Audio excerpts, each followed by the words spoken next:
bonjour, donc, je suis David Benoît, je travaille à la bibliothèque interuniversitaire de santé qui se trouve à Odéon à Paris. Je suis conservateur de bibliothèque, je m'occupe là-bas des contenus du site web et de la communication, et je participe aussi au service aux chercheurs et donc à la promotion de l'open access et de l'archive ouverte HAL.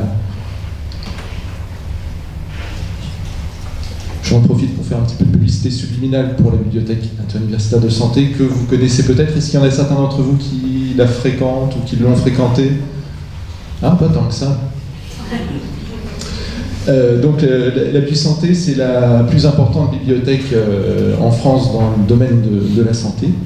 On a par exemple toutes les thèses d'exercice de médecine qui ont été soutenues en France depuis au moins le 19e siècle. Mais alors sous ces apparences de musée, c'est avant tout un lieu de recherche contemporain. Elle n'est pas réservée aux Parisiens. Elle a vocation à desservir les chercheurs de toute la France, et il y a notamment tout un panel de services à distance. Donc vous n'avez même plus besoin de venir physiquement sur place. Je vais vous parler, donc ça va bien compléter la présentation précédente, de PubMed Central, des liens qui existent entre les deux, ce que j'ai appelé des liaisons dangereuses. Vous verrez pourquoi, pour mettre un petit peu de piment. Je sais que c'est la fin de la journée, que ça commence à être dur pour vous. Et puis je terminerai quand même en reparlant de HAL, donc la pédagogie par la répétition. Voilà pour l'annonce du plan. Alors, j'ai une formation en histoire à la base, donc j'ai tendance à commencer mes présentations par une petite mise en perspective. Je vais vous parler un petit peu de l'histoire de PubMed. Alors PubMed, c'est avant tout un moteur de recherche d'articles dans le domaine biomédical. Donc, vous connaissez tous, je pense, la page d'accueil. Enfin, je vais quand même poser la question, parmi vous, qui utilise PubMed? Bon, c'est quand même la majorité. Donc. C'est un site de cette page-là doit vous dire quelque chose. Donc PubMed, c'est le plus connu pour plusieurs raisons. Déjà, c'est un des plus anciens. C'est ce qui a pris la suite de l'index Medicus, qui était un recensement des articles dans le domaine biomédical entre 1879 et 2004.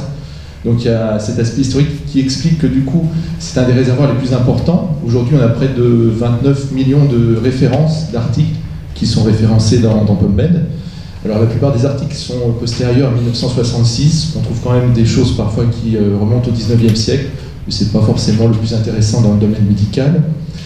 Et puis c'est aussi une institution prestigieuse qui a créé et qui a mis en place cet outil, donc la National Library of Medicine, qui est pour le coup la plus grande bibliothèque médicale du monde. Et c'est le NCBI dont on a parlé auparavant, donc le National Center for Biotechnology Information, qui au sein de la NLM a mis en place cet outil. Une petite photo historique. Alors est-ce que certains d'entre vous reconnaissent le personnage de gauche? Voilà. Donc j'ai mis une petite flèche pour montrer qui était Al Gore pour les plus jeunes d'entre vous qui ne le connaissent pas. Donc qui était en 1997 vice-président des États-Unis d'Amérique et qui a annoncé en 1997 que le site PubMed serait accessible gratuitement à tout le monde. Et donc ça, c'est aussi ce qui a boosté la fréquentation et la popularité de PubMed. C'est ce geste qui était à la fois très symbolique pour le partage de la science, et puis c'était aussi une formidable vitrine pour la recherche américaine. Donc voilà un petit peu l'origine de ce succès de PubMed depuis 1997. Alors il y a d'autres bases de données qui existent, que vous connaissez, qui permettent de trouver des articles biomédicaux. Il y a Embase ou Embase, si on prononce à l'américaine, qui est un outil d'Elsevier qui est plus gros que PubMed en nombre de références, qui est souvent demandé en plus maintenant pour les revues systématiques. On se demande souvent aux chercheurs qui publient de faire une recherche double à la fois dans PubMed et dans Embase. Là aussi, j'ai mis conflit d'intérêt parce qu'on est une des rares bibliothèques universitaires à être abonné à cette ressource. Donc vous pouvez vous adresser à nous si vous avez besoin de compléter une recherche PubMed dans cette base. Il y a d'autres outils qui appartiennent parfois à l'éditeur Elsevier, donc Scopus, la Science Direct, qui sont aussi très utilisés, le Web of Science, dont on a beaucoup parlé. Mais tous ces outils ont un gros désavantage, c'est qu'ils sont payants. Alors vous avez pour la plupart des accès à des bibliothèques, à des centres de documentation, donc vous avez accès à ces outils. Mais le commun des mortels, lui, il n'y a pas accès, et par contre il peut utiliser PubMed. Alors j'ai mis Google Scholar, qui lui est gratuit, qui est aussi assez gros en termes de ressources et qui permet de trouver beaucoup de choses. Le problème de Google Scholar, c'est que c'est aussi un outil commercial avec un algorithme qui est secret, et donc ça ramasse beaucoup de choses. On trouve un peu de tout et de n'importe quoi sur Google Scholar. Il y a beaucoup de doublons, il y a beaucoup d'erreurs, donc c'est à prendre avec quand même un certain nombre de précautions. Mais il est gratuit. Alors, que trouve-t-on dans PubMed? Je vous ai dit, ce sera une présentation quand même un petit peu technique avec beaucoup de chiffres. Il y a 29 000, presque, un peu plus maintenant que 29 millions de références, des références d'articles. Alors je précise bien, ce n'est pas 29 millions d'articles qui sont accessibles dans PubMed, ce sont des références. La plupart du temps, vous avez quand même un résumé, un abstract. Parfois seulement vous avez l'accès au PDF lui-même. Et sur ces 29 millions de références, la plupart d'entre elles vont être issues d'une base de données qu'on appelle Medline. Il y a souvent une confusion justement entre PubMed et Medline. En fait, ce n'est pas la même chose. Et ça va être important de comprendre le lien qui existe entre les deux. Medline sont des références d'articles qui sont publiées dans une liste de 5200 revues qui ont été soigneusement choisies et dont les articles vont être comme ça indexés dans Medline et ensuite se retrouver dans PubMed. C'est ça qui va constituer le cœur du contenu de PubMed. Et d'ailleurs, on peut accéder aux références contenues dans Medline via d'autres outils. En base, dont je vous ai parlé, contient aussi toutes les références de Medline. Il y a des éditeurs comme Videxpo qui proposent des interfaces aussi d'interrogation qui vont taper dans la base Medline avec des possibilités de recherche, d'ergonomie un petit peu différentes. Il y a des bibliothèques universitaires qui ont des abonnements comme ça à Medline via d'autres éditeurs.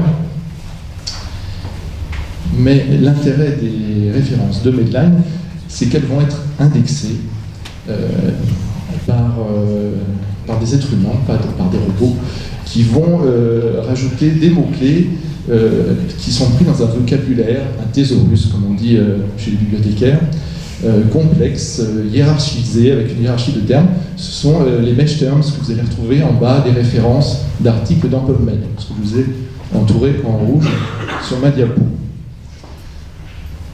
Quand vous êtes sur l'interface de PubMed, vous pouvez chercher dans le mesh, vous pouvez chercher des références d'articles, mais vous pouvez aussi, en sélectionnant mesh à la place de PubMed dans le champ de recherche, vous pouvez interroger ce thésaurus et chercher justement le bon mot-clé en anglais qui va vous permettre de retrouver tous les articles qui ont été indexés avec le terme qui vous intéresse. L'intérêt de faire ça, c'est que vous vous interrogerez aussi sur tous les synonymes. Alors là, c'est un petit peu petit sur ma diapo, mais le thésaurus mesh va permettre avec un seul terme d'interroger tous les articles, quels que soient les termes qui ont été utilisés dans le titre, le résumé. Si ça a été indexé en mesh, vous allez tout retrouver au moment de la recherche. Et je vous parlais de la hiérarchie. Pour chaque terme dans le mesh, vous avez justement la hiérarchie, on va du terme le plus général au plus spécifique, là aussi pour cibler au mieux ces recherches.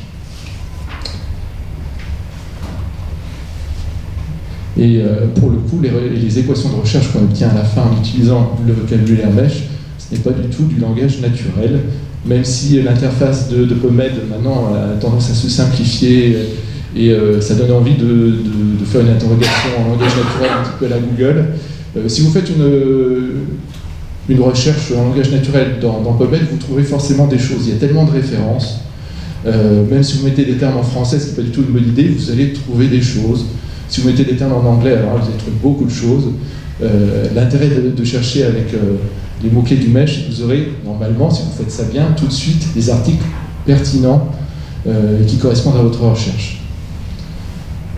Et vous voyez, donc c'est toute une construction un petit peu complexe. Alors heureusement pour vous, dans toutes les bonnes bibliothèques universitaires, on propose des formations à l'utilisation du mesh pour interroger PubMed. Vous avez des tutoriels en ligne sur aussi tous les sites de bibliothèques. Un nouveau conflit d'intérêt pour moi. Vous avez aussi une chaîne YouTube qui existe, qui s'appelle Doc2Bib, avec des vidéos très courtes qui vous permettent en 2-3 minutes de vous familiariser avec l'interrogation de PubMed en utilisant le vocabulaire mesh. C'est un conflit d'intérêt parce qu'on y participe à l'Aide Santé avec les collègues de Paris 13, entre autres. Et en plus de Medline, parce que j'ai parlé de Medline, du vocabulaire mesh, vous avez quand même aussi beaucoup d'autres choses dans PubMed. Vous avez des articles trop récents pour avoir déjà été indexés en mesh.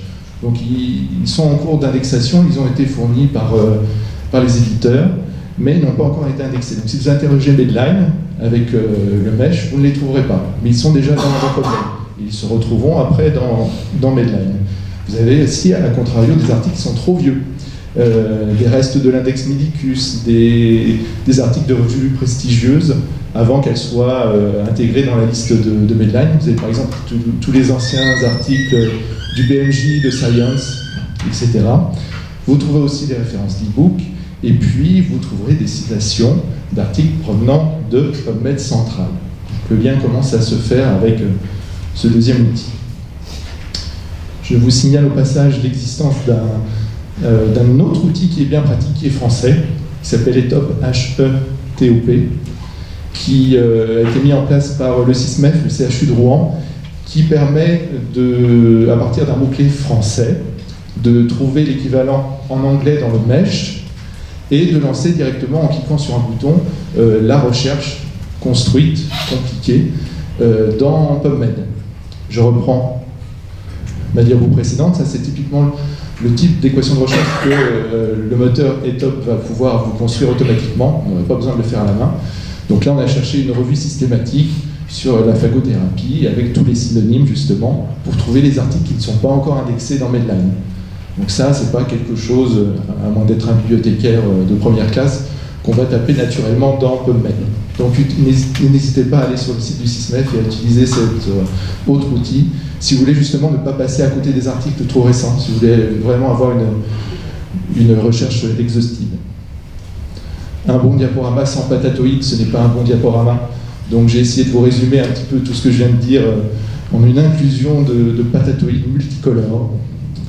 Vous voyez donc Medline au cœur de PubMed, PubMed Central, dans lequel vous avez des références qui sont normalement pour la plupart trouvables via PubMed, certaines qui font partie de revues Medline, et puis vous avez aussi dans PMC des choses qui ne sont pas dans PubMed, et je vais vous en parler sous peu. Alors attention, les proportions sont approximatives, hein, ce ne sont pas des patatoïdes rigoureusement scientifiques, c'est pour vous donner un ordre de grandeur. Chaque année, vous avez 500 000 nouvelles références qui sont incluses dans PubMed, qui se voient chacune attribuer un PMID, on en a parlé. Ça suffit pour retrouver un article, le PMID, hein, c'est un nombre à 7 ou 8 chiffres. Alors les bibliothécaires vous diront merci si vous venez les voir au bureau d'enseignement avec le PMID, parce que vous tapez ça dans PubMed et ça vous ressort directement l'article sans avoir à chercher le titre, l'auteur. Donc ça c'est même pour vous, hein, pour avoir gérer des bibliothèques d'articles, c'est vraiment bien pratique. Et puis vous avez la mention en bas des références, parfois la mention Index for Medline. J'en reparlerai tout à l'heure, c'est ça aussi qui est important. Et puis pour ceux qui ont vraiment lu la diapo, je tiens à dire que c'est un véritable article issu de PubMed, que je n'ai jamais pu lire parce qu'il est derrière un paywall. Donc je serais curieux, si vous êtes abonné à la revue Radiology Management, je serais curieux de savoir ce qu'il y a dans cet article de radiologie. Mais c'est une vraie référence. Alors, c'est bien beau tout ça, mais vous avez envie de lire les articles. Sur les 29 millions de références, vous en avez à peu près 4 millions qui sont véritablement accessibles en format PDF via PubMed. Ou directement sur le site des éditeurs, parce que par exemple, les articles ont été publiés en open access, ou via justement PubMed Central. Il y a un filtre par défaut qui existe dans la colonne de gauche de PubMed, qui est, alors là encore c'est très petit sur ma diapo, c'est le filtre Free Full Text. Si vous cliquez dessus, vous n'aurez plus que des résultats librement accessibles. Ça peut être des résultats qui viennent de PMC, Free PMC Article, ou des Free Articles, là c'est plutôt des articles gratuits, mais via le site des éditeurs. Et puis pour toutes les autres références payantes, qui n'apparaissent pas quand on a activé ce filtre, eh bien, il faudra vous adresser à vos bibliothécaires ou à vos documentalistes pour les récupérer. Même si je sais que parmi vous, certains ont sans doute des mauvaises pensées sur la manière de récupérer des articles payants. Je n'en parlerai pas. Voilà en résumé ce qu'est PubMed et surtout Medline qui en constitue le cœur. Maintenant, je vais continuer à vous éreinter en vous parlant de PubMed Central. Alors, on peut considérer que PubMed Central est une archive ouverte. Tout dépend de la définition que vous donnez à ce terme. Je vous laisse juge en fonction des informations que je vais vous donner. C'est aussi un site créé et géré par le NCBI depuis l'an 2000. On y trouvait au départ les articles de deux revues, les PNAS, les Proceedings of the National Academy of Sciences, et la revue Molecular Biology of the Cell. Et puis, depuis 2000, PubMed Central a grossi. Vous voyez que c'est une interface qui ressemble beaucoup à PubMed, vous ne serez pas dépaysé. Aujourd'hui, on a plus de 5 millions d'articles, la plupart dans le domaine biomédical, qui vont être accessibles sur PubMed Central. Alors, pas que biomédical, hein, dans PMC, vous allez aussi trouver des documents sur la sécurité intérieure aux États-Unis, sur le département des anciens combattants, les vétérans, et depuis 2018, vous avez aussi des documents de la NASA. Donc ne soyez pas surpris, il n'y aura pas que du biomédical dans PMC. On trouve aussi plutôt des contenus récents, même si parfois on a des articles qui remontent là aussi au 19e siècle, comme dans PubMed. Ces 5 millions d'articles de PMC vont venir de plusieurs sources. Vous avez 2000 revues à peu près qui vont déposer tous leurs articles. Donc des revues qui ont passé des critères de sélection pour avoir le droit de déposer leurs articles dans PMC. Vous avez 5000 revues qui vont déposer une partie de leurs articles dans PMC, pas tous.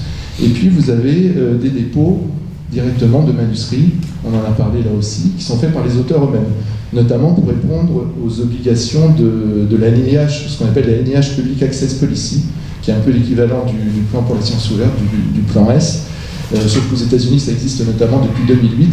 Donc les articles liés à des recherches financées par le NIH doivent être accessibles sur PubMed Central au moins un an après leur publication. Et on trouve même, depuis 2018, on trouve même des préprints sur PMC. Alors parfois il y a des périodes d'embargo, généralement ça ne dépasse pas 6 à 12 mois. Mais voilà les 3 sources principales qui vont alimenter PubMed Central. Ça, c'est une diapo d'article sur PMC qui a été déposée justement par un auteur. Vous avez un bandeau qui apparaît en haut de l'article quand c'est le cas. Les 5 millions d'articles sont librement accessibles et téléchargeables, parfois avec des modalités de lecture un petit peu différentes de PubMed. En plus du PDF, vous avez les formats PubReader et ePub qui sont adaptés aux tablettes, aux liseuses, aux petits écrans. Ça ne se trouve pas sur PubMed. Alors si si tous les articles sont accessibles sur PubMed Central, ils ne sont pas tous libres, même s'ils sont tous accessibles librement. Vous avez seulement 2 millions d'articles sur PubMed Central, si on veut être rigoureux, qui font partie de ce qu'on appelle l'Open Access Subset, donc des articles sous licence Creative Commons. Si les autres sont librement consultables, ils demeurent néanmoins sous copyright. Donc vous n'avez pas le droit de les télécharger, d'en faire tout ce que vous voulez, de les revendre ou que sais-je. Donc c'est là où on atteint la limite un petit peu du concept d'archive ouverte. Tout n'est pas sous une licence vraiment libre sur PubMed Central. Mais alors que le texte intégral des articles référencés dans PubMed est hébergé forcément ailleurs que dans PubMed, dans une revue en format papier ou sur un site d'éditeur, là, tous les articles qui sont sur PMC sont hébergés physiquement sur les serveurs de PMC. Et donc vous allez retrouver ces contenus dans PubMed. Je reprends ma diapo précédente avec le fameux filtre Free Full Text, indexés en mèche s'ils font partie de la liste des 5200 revues Medline. Mais vous avez aussi dans PMC des contenus que vous ne retrouverez pas dans PubMed. J'espère que tout le monde suit bien, parce que ça commence à devenir un peu complexe. Des critiques d'ouvrages qui ne vont pas se retrouver dans PubMed. Et puis vous commencez à avoir aussi des données concernant les citations, les données de la recherche. Il y a ce qu'on appelle des databox sur certaines références PMC. Donc ça rejoint le principe des données FAIR, FAIRE. Voilà, on n'en trouve pas encore beaucoup, mais ça commence à se trouver sur PMC. Je vais compliquer encore un petit peu les choses, accrochez-vous, puisqu'il y a un cousin britannique de PubMed Central qui existe, UK PubMed Central, en 2007, quand ça a été mis en place par le Wellcome Trust et la British Library. Depuis 2012, c'est devenu l'Europe PMC, donc 29 organismes contributeurs qui vont financer cette archive ouverte. On va trouver beaucoup de choses, 5 millions d'articles full text plutôt dans le domaine des sciences de la vie, là encore, des résumés, 29 millions qui viennent de PubMed et puis 5-6 millions qui viennent d'autres sources que PubMed. Vous allez trouver des e-books, des brevets, des références de la base Agricola, qui est une base en agriculture aux États-Unis, des liens vers d'autres bases en rapport avec les nucléotides, les protéines. Et puis, une particularité aussi sur Europe PMC, vous pouvez récupérer les références qui y sont pour les lier à votre compte ORCID. On en a parlé précédemment.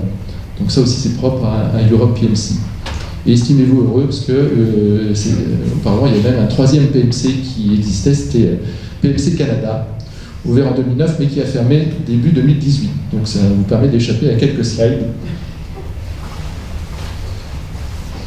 Alors, ultime piège, BMC, à ne pas confondre avec PMC. BMC, c'est Biomed Central, qui est un éditeur open access, donc vous trouverez des articles sur ce site de 250 revues exclusivement en ligne, librement accessibles, plutôt aussi dans le domaine des sciences de la vie, et c'est un éditeur commercial qui a été racheté par Springer. Il y a quand même un lien, parce que BMC a été fondé en 1998 par un des initiateurs de PubMed Central, qui bizarrement a choisi un nom qui ressemble beaucoup, donc il y a quand même des liens qui existent, mais ce n'est pas la même chose. Les articles que vous trouverez sur BMC, ce n'est pas une archive ouverte. Et il y a aussi des revues sur l'environnement, ce qui explique les petits pingouins, les petits manchots, je ne sais pas, je ne suis pas un spécialiste, qui apparaissent dans la vidéo de la page d'accueil. À ce moment de ma présentation, vous allez me demander, alors qu'est-ce que je dois utiliser, PubMed Central ou les deux? Alors, à moins d'avoir des besoins spécifiques concernant certaines ressources particulières que j'ai évoquées, qui ne sont que sur PMC ou sur Europe PMC, le plus pratique, c'est d'interroger PubMed et éventuellement d'utiliser les filtres que je vous ai déjà montrés par 2 fois. Maintenant, je vais faire le lien plus spécifique entre les deux, en parlant des liaisons entre PubMed et PMC. Alors, pourquoi les liaisons dangereuses? C'est lié aux revues prédatrices. On en a un petit peu parlé dans la journée. Alors, les revues prédatrices, douteuses, parasites, illégitimes, peu scrupuleuses, ce qu'on appelle en anglais les predatory ou les deceptive journals, qui profitent pour la plupart du modèle auteur-payeur de la publication en libre accès, le Gold Open Access, pour faire payer les auteurs en leur faisant miroiter une publication rapide et sans contrainte. Ce qui fait qu'au final, on a des revues qui ne respectent pas forcément les règles éthiques et déontologiques. Il n'y a pas forcément de contrôle par le pairs. Il y a des problèmes de plagiat, des résultats trafiqués, des faux auteurs, des auteurs prestigieux mais qui n'ont jamais participé à la revue. Alors ça peut avoir des conséquences dramatiques, surtout dans le domaine médical où on parle de patients avec des maladies et des traitements. On voit ici la problématique des fake news, dont on entend beaucoup parler.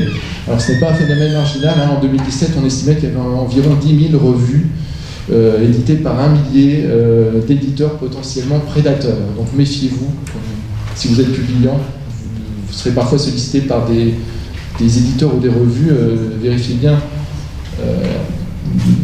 leur pédigré. Alors pour ça, vous avez un site qui s'appelle Stop Predatory Journals, qui a été lancé en 2017, qui reprend la liste de Bill, qui est un bibliothécaire américain qui, entre 2012 et 2016, avait établi une liste des revues et des éditeurs prédateurs. Maintenant, on a un site un peu plus institutionnel qui va les lister. Et donc le problème, c'est que certaines de ces revues, on va les retrouver maintenant dans PubMed, et ça c'est la faute de PubMed Central. Parce que certains auteurs vont se faire piéger par ces revues prédatrices.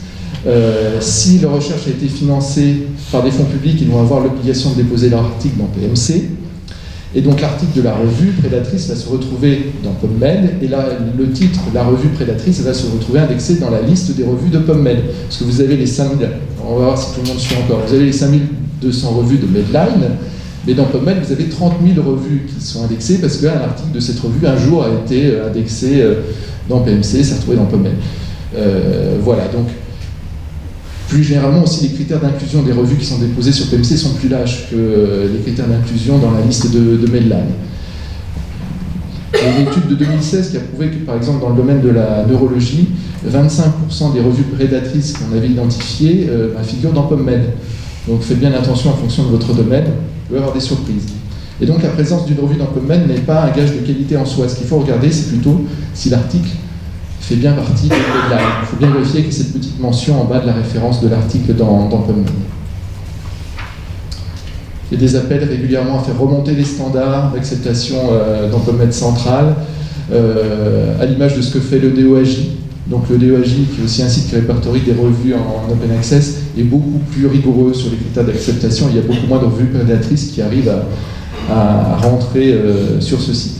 Donc il y a beaucoup de pédagogie à faire sur les éditeurs prédateurs auprès des publiants, sur la qualité des articles quand on récupère, vérifier quelle est vraiment la source. Et puis c'est pour ça que j'insiste un peu sur les aspects techniques des liens entre PubMed et PubMed Central. C'est ce qui permet de comprendre un petit peu comment ça fonctionne. Et, il y a forcément des questions. Une question. Merci pour cette présentation très vivante. Moi, je voulais savoir si vous aviez des infos sur la revue Oncotarget. Parce que c'est censé être une revue, enfin c'est classé dans les revues prédatrices, ça a été désindexé.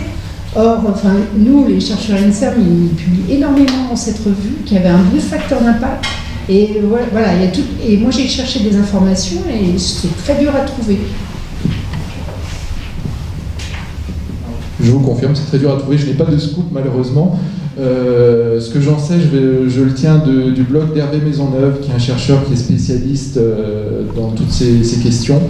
Donc il a publié récemment un billet de blog, je crois que c'était la semaine dernière ou il y a 2 semaines, voilà, sur la question de Oncotarget.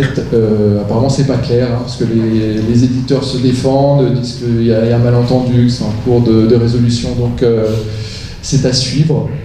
C'est sans doute pas aussi simple qu'une revue prédatrice qui sort de nulle part et qui a été inventée de toutes pièces. Donc là c'est vraiment un cas qui va être très intéressant à suivre justement.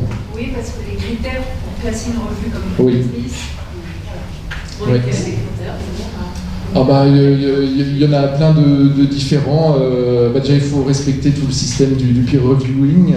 Il faut que ce soit de vrais auteurs qui publient dans la revue. Il y a plein de revues prédatrices aussi qui existent et qui n'ont jamais publié aucun article. La revue existe, elle est référencée, mais elle est totalement vide. Donc déjà, c'est mieux d'avoir un article qui publie effectivement des articles avec des vrais auteurs, des articles qui ne sont pas des plagiats d'autres articles publiés ailleurs. Il y a plein de critères comme ça, ça se retrouve sur le site là, que j'ai mentionné. Il y a aussi beaucoup de critères de bon sens, hein. Il faut vous-même regarder en allant sur le site de la revue, vous regardez s'il y a des chercheurs que vous connaissez dans ce domaine-là. Oui, normalement dans les équipes de recherche, vous pouvez déjà débusquer une grande partie des revues prédatrices par vous-même.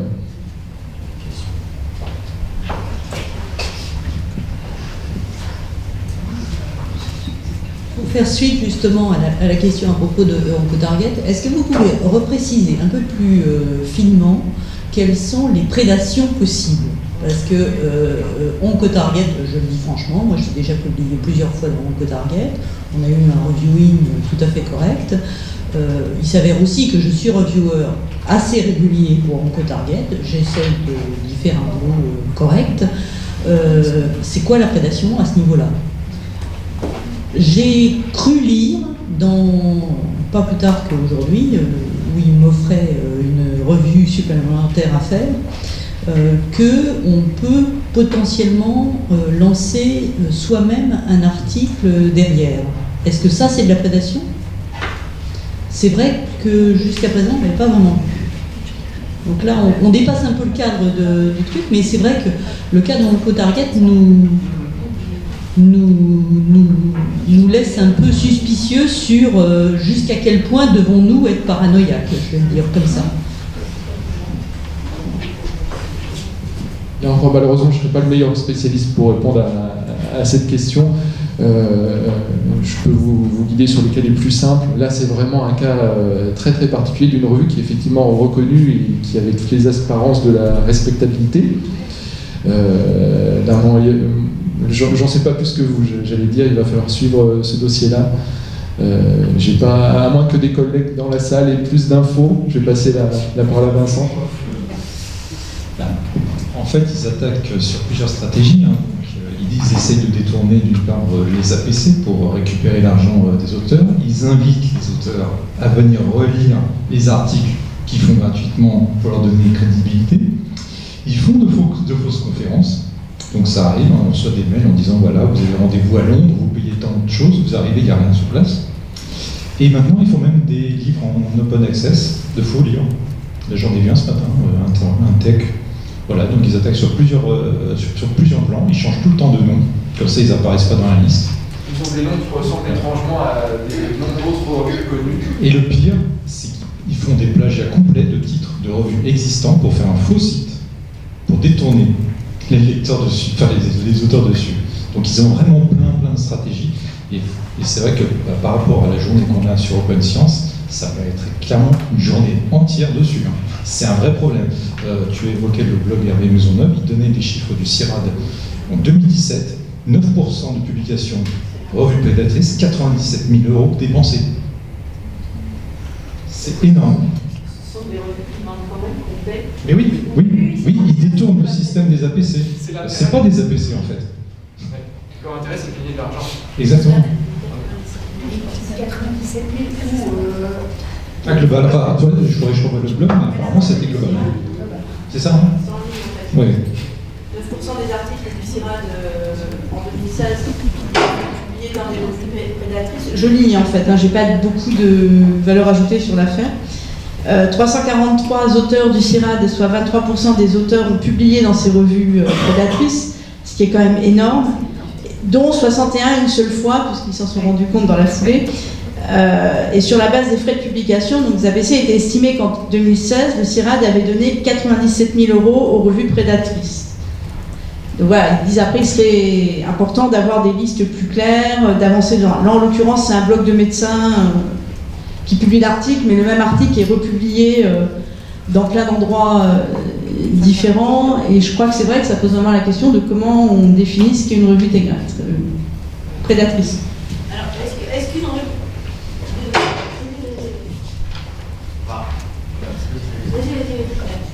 Est-ce que par exemple une revue prédatrice est considérée comme prédatrice à partir du moment où, par exemple, des très bons journaux ont un nombre de slots réservés à un certain nombre d'auteurs prédéterminés?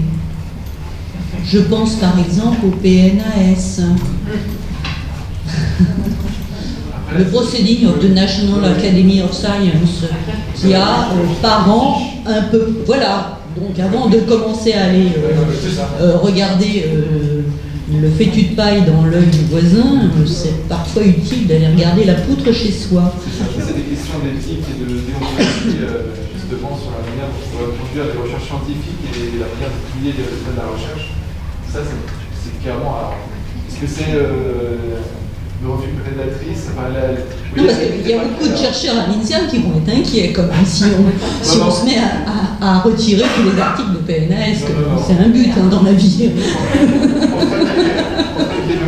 Vous voyez, les frontières sont floues, c'est justement la discussion que jouent tous ces éditeurs et toutes ces revues. Il y a des revues assises, respectables, qui ont des pratiques parfois qui ne sont pas tout à fait éthiques. Voilà, après, C'est pas si facile de l'écrire. non, pas du tout. Pas du tout. Alors j'avais une question. C'est toujours sur les revues prédatrices. Pour nous aider à être vigilants, parce que être vigilant sur un mail un peu bizarre, où on demande des sous, tout ça, on l'est tous, mais pour nous aider à être vigilants, il y a des sites qui répertorient de façon claire les journaux, il ne faut vraiment pas qu'on aille, quoi. Stop Predatory Journal, c'est ça? Ça, c'est le site. Voilà, ce site-là a pris la suite d'une liste qui était très utilisée entre 2012 et 2016. Il y a d'autres sites qui existent. Celle-là est la plus connue, donc a priori on peut espérer la plus complète. Ce ne sera jamais exhaustif, hein, mais c'est normalement en train de devenir le site de référence pour répertorier à la fois les éditeurs et les revues qui ont effectivement des pratiques plus que douteuses. Et vous ne trouverez pas les PNAS dessus. Pas encore. Donc voilà, il y a d'autres sites qui existent, mais c'est celui-là le plus utilisé. Moi, je voulais signaler l'existence d'un plugin que vous connaissez peut-être qui s'appelle PubPeer, Oui. qui est un système de relecture entre les pairs et qui finalement garantit de détecter éventuellement des cas de rétractation, de fraude sur résultats, sur figure. Donc ça, c'est quelque chose que j'encourage à installer et qui peut être utile quand on Voilà. sort un résultat. Il y a un plugin, mais à la base, PubPeer, c'est un site internet collaboratif où des chercheurs vont aller commenter les dernières publications. Vous tapez le DOI, la référence d'un article, et en dessous, vous pourrez laisser des commentaires. Vous pouvez commenter de manière anonyme, on n'est pas forcément obligé de s'inscrire sous son véritable nom. Il faut par contre que tous les commentaires soient argumentés et scientifiques, vérifiables. Et donc ce site PubPeer, qui existe depuis quelques années, a permis effectivement de démasquer certaines pratiques douteuses là de chercheurs. Oui, des figures dupliquées. Il y a des chercheurs français qui se sont fait pincer. Je ne donnerai pas de nom. Mais voilà, il ne faut pas être rebuté par le fait qu'on peut commenter de manière anonyme. Hein. C'est quand même un site avec une véritable tenue scientifique derrière. Et il y a effectivement des plugins qui s'installent dans les différents navigateurs, qui fait que quand vous êtes sur le site d'un éditeur en train de regarder un article, vous pouvez cliquer sur le plugin et ça vous renvoie vers les commentaires correspondant à cet article sur PubPeer. Donc c'est effectivement une nouvelle forme d'évaluation entre pairs. C'est pas du reviewing, c'est du post-reviewing après publication, mais ça permet effectivement de débusquer beaucoup plus rapidement qu'auparavant des cas de fraude, parce qu'auparavant, quand vous n'étiez pas d'accord avec un article, il fallait envoyer une lettre à l'éditeur, éventuellement écrire un nouvel article, ça prenait 6 mois, 1 an, 2 ans, 3 ans. Là, peu pire, dès que l'article est sorti, vous pouvez les commenter, et donc ça se voit beaucoup plus vite quand il y a des malversations. J'avais une question plus générale sur les data research papers. Dont on dit qu'ils constituent une alternative intéressante pour publier des résultats qu'on pourrait qualifier de négatifs, hein, qui n'ont pas conduit à la confirmation de l'hypothèse qui était en cours. Quels sont les critères de sélection? Je sais qu'il y a des possibilités d'indexer et de renseigner sur la qualité des données. Est-ce que ces travaux sont reviewés avant d'être publiés? Est-ce qu'il y a des coûts de production que vous avez? Parce que c'est quelque chose qui peine un peu à décoller alors que ça a beaucoup d'intérêt en soi. Vous pouvez nous renseigner par rapport à ça? Je ne suis pas du tout un spécialiste des données, je ne sais pas si... Ouais. Est-ce que dans la salle, il y a des collègues? J'appelle un ami? Non? Non, on n'est pas encore très bon en bibliothèque sur les données de la recherche, hein. Pas aussi bon qu'on devrait. Il va falloir qu'on creuse ces questions. Mais en tout cas, sur les journaux de data papers, c'est reviewé. Il y a des journaux spécifiques. Ah oui, il y a des journaux spécifiques, il n'y en a pas énormément. Oui, Et il y a mais il y a ça se des développe. critères FAIR qui sont évalués pour chaque quoi, pardon? les critères FAIR. Ah Vous oui. avez parlé, ils sont tous évalués à chaque émission de données pour Ça, dans j'ai sa pas- lettre après il y a des fracturations, des choses comme ça. Je n'ai pas regardé dans le détail, mais en tout cas, ce qui est sûr, c'est que c'est des éditeurs, je crois qu'il y a... Je me souviens plus quels sont les éditeurs qui ont... Je crois qu'il y a Springer Nature qui en a un, et je me demande si c'est pas Elsevier. Il y a Scientific Data, je crois, et Data Papers. Et les journaux, ils font... En général, ils font bien, hein. Enfin, quand ils ne sont pas prédateurs. Oui, non, Et ils savent bien faire, hein, parce que, par exemple, PLOS, c'est pas un data papers, mais maintenant il exige que les données sous-jacentes à l'article soient accessibles, ou soit en tout cas qu'il y ait un statement où on peut. Donc, en fait, finalement, les revues sont en train de mettre en place des systèmes qui vont drainer un peu tout ce mouvement aussi. Enfin, moi, c'est ce que je pense, parce qu'il y a tellement de données différentes. Et puis bon, dans le domaine biomédical, on a déjà quand même aussi un peu l'expérience des GenBank, d'un certain nombre de bases de données internationales. Donc, bon, alors après, ça s'éloigne peut-être un peu de votre question, mais en tout cas, je pense qu'il y a des modèles de reviewing des data papers qui sont mis en place et qui sont tout à fait sérieux. Ah oui. Je ne sais pas si c'était tout à fait votre question. Si, je vais avoir un peu une idée des critères auxquels on peut s'attendre quand on veut publier des données dans un... Oui, c'est vrai que les critères FAIR s'appliquent. Il faut que les données elles soient robustes, bien documentées, bien décrites. Mais dans tous les journaux, donc j'imagine que dans les détails, je n'ai pas été voir dans le détail, mais il y a toutes des instructions aux auteurs qui doivent être très détaillées, très très détaillées. Pour permettre la reproduction. Il sera peut-être davantage évoqué le 17 janvier. Exactement. Voilà.